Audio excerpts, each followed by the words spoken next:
Dahil nagutom, nakapagluto ng spaghetti. Oh. Ibang magutom, biglang nagluluto ng spaghetti. Yan. Gisingin na natin yung dalawang baby at niluto mo na ang kanilang favorite. Masusurprise yung dalawa kasi mahilig yung dalawa sa spaghetti. Oh, di ba? Yummy.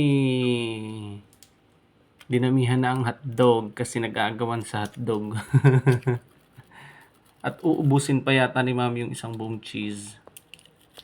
Naisip namin kasi magluto na lang kaysa umorder kasi kapag ka sariling luto, medyo madami-dami. Kapag kasi bumili ka, umorder, medyo kokonti at saka medyo bitin. Kaya mas maganda magluto na lang. Yan. Kasi namalengke ako kanina. And then, sinabay ko na ang pagbili nito para sa aming merienda at diretso dinner na din. Yun lang.